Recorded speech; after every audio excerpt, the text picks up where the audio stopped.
안녕하세요. IT의 진심인 남자 디노입니다. 오늘은 아이폰 15 대 아이폰 15 프로 차이점 및 구매 가이드를 자세히 말씀드릴까 합니다. 이 영상을 보면 무조건 프로가 좋지 않냐 할 수 있는데, 현실적으로 가격이라든지 디자인이나 각종 이슈 때문에 고민하실 분들도 많고, 저도 그냥 궁금해서 스펙상 비교를 해보면서 무조건 프로이긴 한데, 막상 실물로 비교를 해보면 저는 이번에 일반 모델이 전작보다 구매 메리트가 훨씬 좋다고 생각이 들어서 빠르게 살펴봅시다. 그리고 고정 댓글에 아이폰 15 구독자 이벤트도 진행 중이니 많은 참여 부탁드릴게요.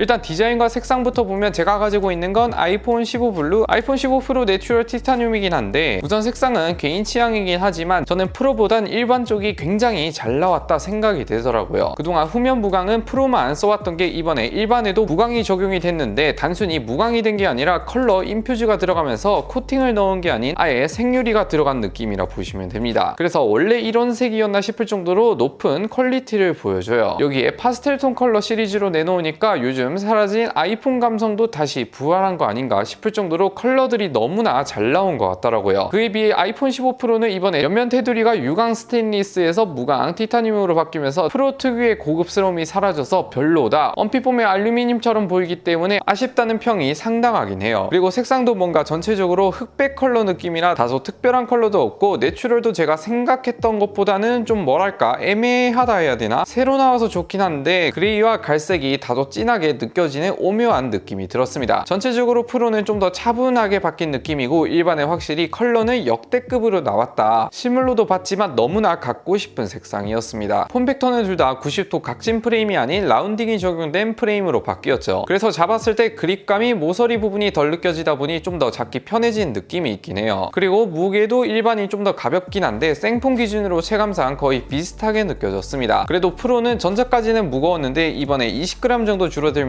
매우 만족스러운데, 일반은 원래부터 가벼워서 그냥 뭐 똑같다. 그리고 음소거 버튼을 보면 일반 아이폰 15는 똑같이 그냥 딸깍이 형태지만 프로는 액션 버튼이 들어갔죠. 그렇다 보니 커스텀 버튼으로 원하는 동작으로 바꿀 수 있는데, 이게 애니메이션이 애플답지 않게 볼만하기도 하고 나름 유용하더라고요. 그리고 켤 때마다 이렇게 진동으로 툭 피드백도 해줍니다. 그리고 충전 포트도 보면 드디어 라이트닝을 버리고 애플이 마지못해 C타입으로 둘 다 탑재를 했는데, 프로가 USB 3 방식의 유선 전송 속도가 최대 10기가까지 나온다고 하지만, 솔직히 영상 찍는 분들을 제외하고는 대다수 99% 사용자분들은 굳이 쓸 일이 없기 때문에 고용량이나 영상 왔다 갔다 자주 하실 분들은 빼면 실사용 시 그렇게 막 큰 차이가 나지는 않습니다. 디스플레이도 보면 화면 밝기는 최대 2000니트 둘 다 동일한데, 문제는 여러분들이 가장 민감해하는 120Hz의 유무, 120Hz가 아닌 60Hz의 스탠바이 모드 상시형으로 쓸 수 없고 AOD를 지원하지 않습니다. 60Hz도 써도 다이나믹 아일랜드 과연 부드러울까? 개인적으로 이게 60Hz 최적화되어 있어서 그런지는 몰라도 막 못 봐주겠다, 심각하다 그 정도는 아니고, 60Hz로 써도 개인적으로 이 정도면 나름 부드러운 편이다, 볼만하다 생각이 됩니다. 다만 이렇게 스크롤을 할 때는 확실히 60Hz 느낌이라는 게 바로 들긴 해요. 그래도 화면이 아이패드처럼 크지 않기 때문에 그렇게 막 심각하게 못 봐줄 느낌은 아닙니다. 물론 120Hz를 썼다가 보면 역체감이 들긴 한데, 막상 일주일 정도 쓰면 바로 적응이 되긴 하더라고요. 이제 성능 및 발열도 보면 이것도 논란이 참 많죠. 아이폰 15는 A16 TSMC 4나노 공정 칩셋이 들어갔고, 15 프로는 세계 최초 3나노 공정이 들어갔는데, 긱벤치 6 기준 15는 싱글 2600점대, 멀티코어는 6400점대, 15 프로는 2900점대, 멀티코어는 7200점대로 지금까지 볼 때 15 프로가 모바일 프로세서 성능에서는 가장 최고의 퍼포먼스를 보여줍니다. 그런데 문제는 이번에 발열 이슈가 있죠. 아이폰 15랑 비교를 해봤는데, 이전 영상에도 말씀드렸지만 발열 빈도는 15 프로가 훨씬 더 자주 올라옵니다. 특히 카메라 좀 쓰다 보면 금방 미지근해지더라고요. 그에 비해 아이폰 15는 전작 칩셋을 사용했는데 금나누기의 일종이긴 하나 뜻밖에도 발열 이슈와는 거리가 많이 멉니다. 이미 15 프로에 검증된 칩셋을 탑재하면서 그냥 게임을 하지 않으면 일상생활에서 발열을 느끼기 어렵긴 했어요. 아무튼 15 프로는 발열이 있긴 한데, 갤럭시 S22처럼 발열도 있고 성능도 떨어지고 스로틀링도 심하고 버벅이는 게 아니라 퍼포먼스는 애플 말대로 다 다 잘 나와주는데 다만 뜨끈뜨끈하다. 그래도 뭐 한 가지 희망회로는 추후 iOS 17 업데이트로 발열을 얼추 개선하지 않을까라는 희망이 있긴 한데 15 프로 제가 써보고 있지만 확실히 아이폰 역사상 가장 자주 발열이 올라오는 건 팩트입니다. 민감하신 분들은 아이폰 15를 사는 것도 좋은 선택일 것 같네요.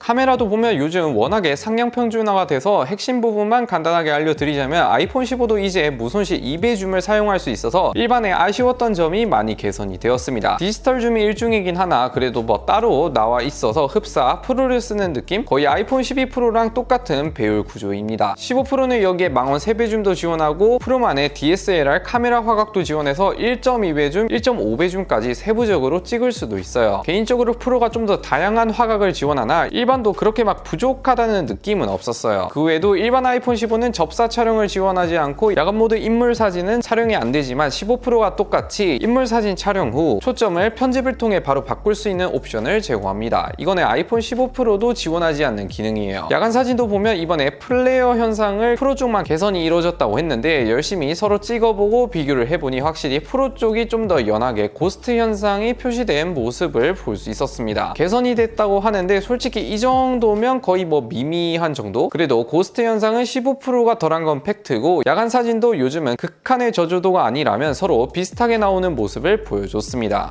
배터리도 보면 아직 세밀하게 다 써본 건 아니지만 15 프로를 대충 6일차 정도 써보면서 LTE랑 웹서핑, SNS 위주로 한번 써보니까 100% 사용 기준 제 패턴으로 화면 켜진 배터리 최적화까지 끝났을 때 7시간 정도 사용이 가능했습니다. 전작보다 약간은 좀 떨어진 것 같긴 한데 그래도 7시간 정도면 개인적으로 일반인 사용 패턴으로 하루 정도면 무난하게 쓸 수 있는 정도, 100%풀 충전하고 아침부터 쓰면 웬만하면 버티지 않을까 싶긴 합니다. 그에 비해 아이폰 15는 해외 유튜버 자료를 제가 인용을 했는데 어디는 15 프로가 더 오래가고 어디는 15가 더 오래가서 개인적으로 비슷한 사용성을 보여주지 않나. 120Hz를 자주 사용하는 동작으로 쓰면 15 프로가 좀 더 빨리 줄어들 것 같긴 한데 15 프로와 배터리 타임은 서로 비슷하다. 마지막 가격 및 분위기도 말씀드리자면 아이폰 15는 125만원부터 15 프로는 155만원부터 서로 30만원 정도 차이가 나는데 개인적으로 15 프로가 가격이 비싸다 해도 작년에 가장 많이 팔린 모델이 14 프로인 만큼 이제는 더 이상 가격이 구매 요소에서 가장 크게 작용하지는 않는 것 같더라고요. 물론 이게 결코 싸다 이런 얘기가 아니라 가격보다는 요즘 디자인, 성능을 더 많이 본다는 얘기입니다. 아이폰 15 125만원부터면 솔직히 지금 같은 시기에는 그냥 뭐 노멀한 정도? 평균적인 느낌이죠. 그래서 뭐 누가 산다 하면 크게 뭐 문제없이 추천해줄 만한 느낌이고 아이폰 15 프로는 이번에 발열 이슈가 있긴 하지만 3년 만에 폼팩터가 바뀌기도 했고 액션 버튼이라든지 프로만의 네이밍을 원한다면 돈 좀 더 주고 살만하지 않나 싶긴 합니다. 추가로 아이폰 15 구독자 이벤트와 함께 이번 영상에 예전부터 후원을 해주신 국대폰에서도 사전 예약을 진행 중인데 논란이 있다 해도 해외 1차 출시국 분위기를 보면 모든 제품이 예약되기가 걸려있고 프로는 최대 6주, 일반은 최대 3주로 살 사람들은 거의 다 사는 것 같긴 하더라고요. 그래서 국내도 매우 높은 확률로 이번 논란과는 별개로 사전 예약이 매우 치열할 걸로 예상이 되는데 특히 프로를 구매하신다 하면 최대한 빨리 혹은 10월 6일 사전 예약 스타트할 때 가장 먼저 해야 최대한 빠르게 받을 수 있을 것 같아요. 이번에는 정말 다른 유명 테크 유튜버들도 1차 사전 예약에 실패하시는 분들이 많은 만큼 11월 정도 돼야 수령할 수 있는 사람들이 굉장히 많을 것 같아요. 일반은 그래도 비교적 널널하긴 한데 빨리 받고 싶다, 그냥 무난한 거 사고 싶다 하면 일반도 매우 좋아 보입니다. 그리고 국대폰 관계자에 따르면 이번 국내 통신사발 사전 예약은 선택 약정 25% 기준 최대 40만원에 형성되어 있어서 아이폰 15 기준 25% 받고 한 8, 90만원 정도의 구입이 가능할 걸로 예상된다고 하네요. 그 외에도 국대폰 사전 예약 단독으로 35,000원짜리 액세서리 사은품도 제공한다고 하고 국대폰이 사전 예약만 2011년 아이폰 4S 때부터 진행해온 상당히 오래됐기도 했으니 관심 있으신 분들은 고정 댓글에 알림 신청과 함께 한번 확인해보세요.